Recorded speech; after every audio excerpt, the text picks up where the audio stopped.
Hello, and welcome to the OUTLIER Podcast, the podcast for everyone who is interested in building better homes.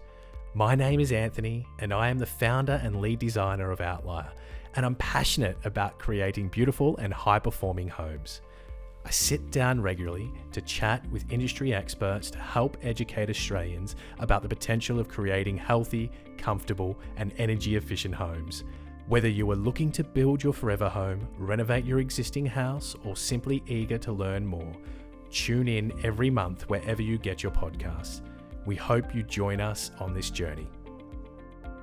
I have been very fortunate with the journey of this podcast to chat with many experts and knowledgeable people. As new people come to the podcast every week, we want to take all the highlights and helpful information from previous discussions to provide them to you to assist you with your own high-performance home journey. What was it about this particular topic that made you pursue this as, for your research?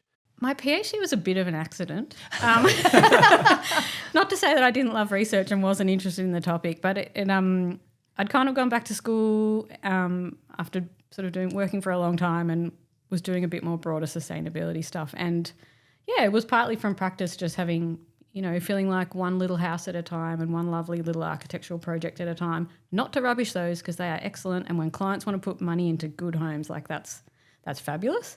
But there was actually a version of my PhD advertised at the uni, and I just thought, volume building, like that's what everyone else is doing. Like I feel like that's the majority, and I work in this little tiny bubble.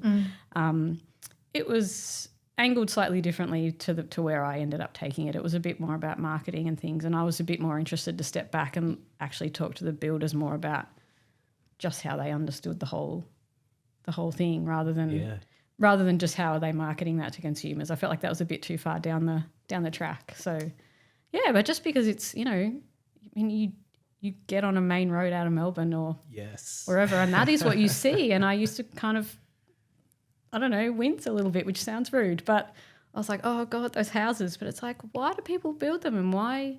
How do we do energy efficiency better in that space? So,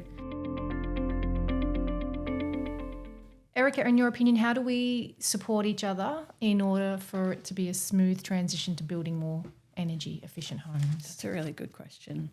I think, if I was going to apply the lessons I've had from my experience doing research, it's being a little bit more open-minded and a bit more aware of our blind spots. I think what I've become acutely aware of is that I was sort of operating in a bit of a bubble, and if you stay in academia and policy and stuff for too long, you can, you all start to share certain opinions about how things should play out in the real world. And I think it's nice to actually have seen and spoken to more people in different parts of the industry. It's reasonably well acknowledged that, the average home buying customer might not be that well trained or expert in it. But I think we forget to acknowledge that a lot of the industry just doesn't have that background or training either, and that's not necessarily their fault. I'm a huge fan of, I found your podcast, and I've been reading a lot of stuff on, Builders Declare and all those things, and they're amazing for sharing information. I'm quite aware that they're just this voluntary thing that a group of people are self-educating themselves on. I think it would be great if some of that was in more standard, general education for building industry professionals, because I'm not sure how much that it is right now. It's not until you find that, you've got a passion for this that you dive deeper and educate yourself. So for the average layperson, it's true. They just don't know. You don't know what you don't know. I feel like those words should be plastered on our wall. Which sound obvious, but I know. They're kind of meaningful too, Yeah, very much so. And I feel as though it's not until it's gone to market that you can provide two products to a consumer and say, this one is more sustainable than this one, but has a slightly higher price point than this one over here, which isn't sustainable. And you'll always take that option of the more sustainable one at a higher price point. That's, if it's within your affordability range, Well, going back to one of our favourite topics, the whole as-built verification thing, I think that's a really good example of where it's important. So it's really expensive and difficult to do a verification test at the end of construction and find that something is wrong. So you really need the like education and training part and experience and like checks along the way experience for people to be able to deliver the homes that meet the standards, rather than just, you know, you can't, it's different to an energy rating on paper. Like, it's not pleasant, but you can do an energy rating on paper and you can say your design doesn't comply, and it might be a bit of cost and going back to the client to change it, but at least it hasn't been built yet. Yeah. So if you do as-built verification checks and it doesn't work at the end of the process, that's the problem. You need the skills and training and knowledge and lessons along the way, so you don't have that happen all the time. Oh. Erika, we have is, if you had one free wish to change anything in the building code, what would that be? I loved this question. I have too many answers. I'll try not to give too many at once. That's fine. Top 3 is good. Top 3. Yeah. I wish that we'd done training and education on as-built verification in the meantime before we move to 7, because I am a little bit scared that in certain pockets of the industry they will just be 7-star on paper. The other one I have is really, you know, having dealt with energy ratings and star ratings and whatever for so many years, I would change them. I would maybe get rid of stars, or I would change the scale. I've had people in government tell me that the next thing they're doing, you know, when they brought out scorecard or something like that, they were going to stick with stars because people understand them, and I'm like, they don't understand them. They're very familiar, but they do not understand them. Yeah. There is 1,000 star ratings for different things.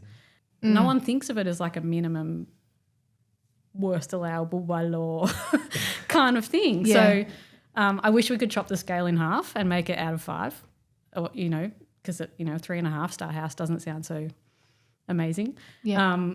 Or what Whole of Home is doing with their thing out of 100. Mine went to as well. I thought that's a I'm like, great out idea. of 100, it's like change the thinking around it a little bit. It's like if you say you've got a 70% house or something, that feels a bit different. So people will say, well, hang on a minute, why is it only 70? Yeah. Is that kind of, the reaction that you'd expect. Yeah, and look, there's a debate around, you know, how valid or meaningful is the 100% or the 10-star house, but I think it would maybe remove some of the confusion around 7, you know, in any other chart, you know, movies or hotels, 7 stars off the scale, awesome. I don't even know if that exists. Yeah. So 7-star house sounds incredible to most people, but if you know what that is, you know that it's, I mean, I think 7 stars is a great standard. I'm not trying to bash 7-star, but if it's our legal minimum, that's different to being the best, highest performer house you can get. So and you know, the stars are all different. It's like Green Star is, you know,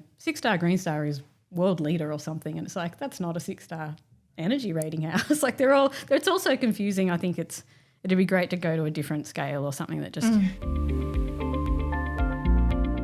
Right, there was one other thing that I was going to just like sort of extend off of your first point, and that was to ask you what software you prefer to use for your NatHERS assessments. I've been a first rate 5 person for a very long time.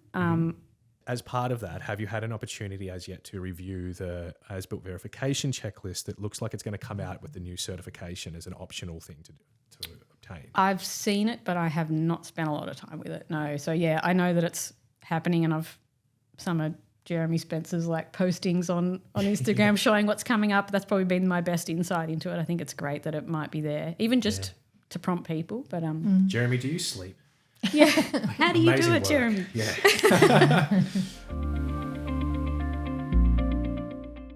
Just want to say thank you. Like, wow, what a just action-packed conversation full of just helpful, resourceful information for people out there listening. And thank you, Erika. No problem. Like different perspective on our overall building industry as opposed to, because I'm guilty of that little bubble as well. I think I sometimes have a bit of a feedback loop. So, that's great. Thank you. No worries for listening to the things falling out of my brain. Cool. No, very enjoyable. Thank you very much. Thanks, guys. Thanks for running a great podcast. Oh, thank you. Yeah. Thank you. Maybe we'll catch up after thesis has been completed and submitted and you've had an opportunity to dive back into some of these other things that have been on the to-do list. I think it'd be great. Come back and nerd out more about. Oh, I love this. Housing. Yeah. Sounds great. Yeah, awesome. Totally. Thank you for listening to the OUTLIER Podcast. You can find helpful links and contact information regarding this episode in our show notes and on our website, outlierstudio.com.au/podcast. If you like our show, please leave a review and make sure you subscribe to never miss a new episode. If you have further questions for us or would want to share some additional feedback, please feel free to DM us on Instagram or Facebook. Until next time on the OUTLIER Podcast.